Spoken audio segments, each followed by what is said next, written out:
Hey guys, Drifter here. Today I have an old school commentary for you, one of those good old philosophical ones about being right and how sometimes being right can actually be wrong. The gameplay you're going to get to see is a pretty good example of that. I started off struggling a lot in this domination game. I was using some weapons that I thought would work on the map Havoc, which I almost never get to play in Black Ops 3. Yes, it is a map. Picked up some other weapons, eventually moved on to sniping, and performed much better after I had to relearn how to snipe because that's not my game.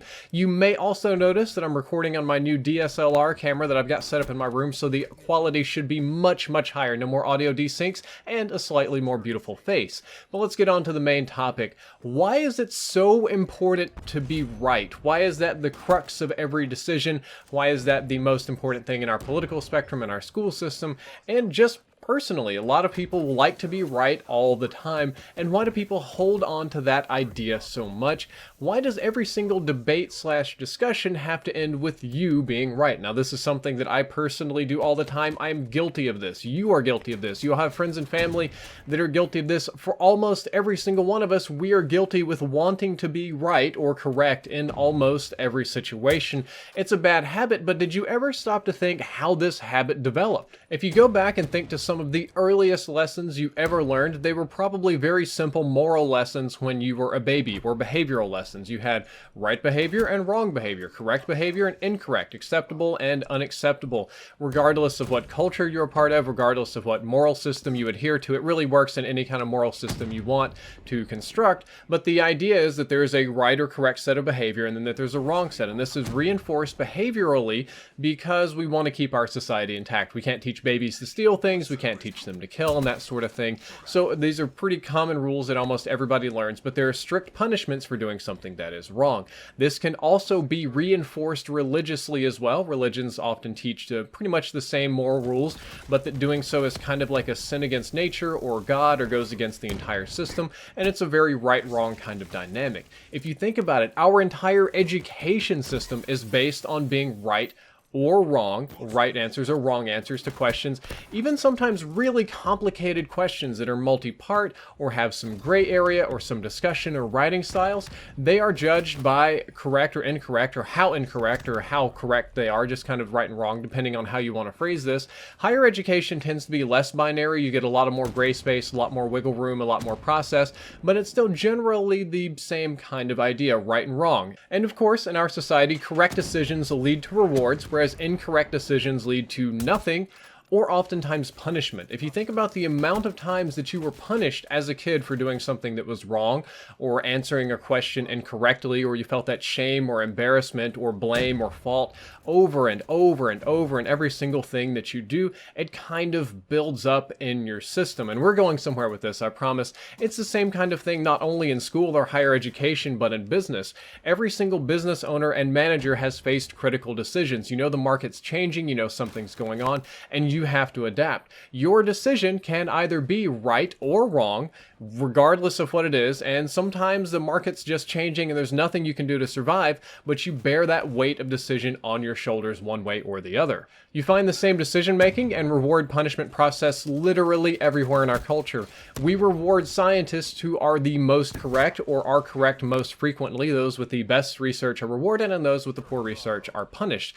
This is a good thing. We don't want to reward poor research. Same kind of thing that we respect people that are right most of the time. This is usually business acumen, predictions, people that can kind of play the markets. Those that make the correct predictions, or the most correct, are rewarded and respected, and those that are incorrect are shunned. Even our debate system, we have clear winners and clear losers, and we teach people, children, how to argue and how to win debates. I've done this on my channel since a young age. Even in school, we have debate clubs.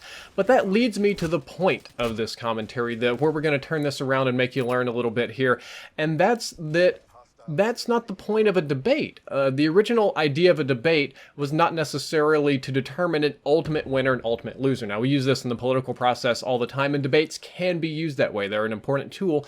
However, the original concept was an exchange of information to two cultures, two systems, two ideas, ideologies meeting somewhere and exchanging information with each other, and they both come away learning something instead of not necessarily this ultimate winner-loser battle that our culture so conditions positions us against being wrong that it sometimes causes us to be unable to learn, because as we all know, it's impossible to be right about everything, isn't it? That's not possible. Your ego is going to disagree with you because your ego is going to try to protect you from things that are hurtful or shameful, which almost every instance of being wrong is.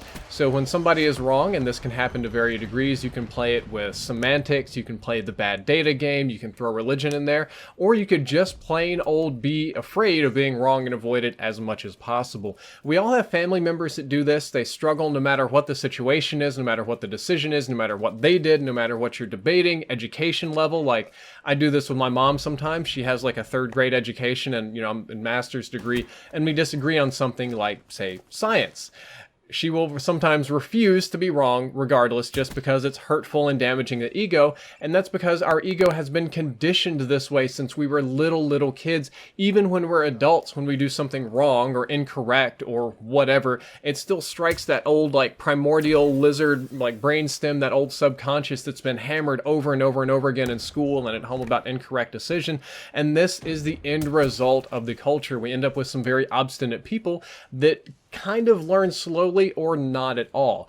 At this point, I'm going to tell you I don't have a brilliant end-all solution for this, because if you think about it, the very same system that does this right-wrong binary is also how a lot of our things work. Scientific method, capitalism, education, business decisions. And no, you don't want to give the same type of credit to somebody that believes the earth is flat, the moon is made out of cheese, and that dolphins should be fish because they're in the water, not because of gills and things like that. You obviously don't want to reward bad science and crazy ideas in the same way that you want to reward good ideas, because that helps keep our whole system going.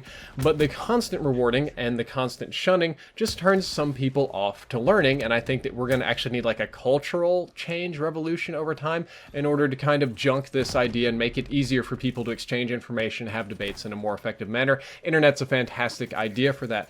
But just between me and you, I'm going to tell you, it's okay to be wrong sometimes. You never learn anything in your life until you're wrong. And then once you're wrong, once you accept that whatever you're doing isn't correct or whatever you have in your head isn't right, that's when you can move on and learn something new and become a much smarter, better, and more, I don't know, productive person, whatever you want to say. It makes the world a better place. Well, guys, that's all for this video. I hope you enjoyed it. Hope you enjoyed the return of the old philosophical commentary. This is just something I was thinking about last night. Hope you enjoyed the gameplay and the new webcam. Let me, or not webcam, DSLR. Let me know what you think about the quality, and I'll see you next time. Drifter out.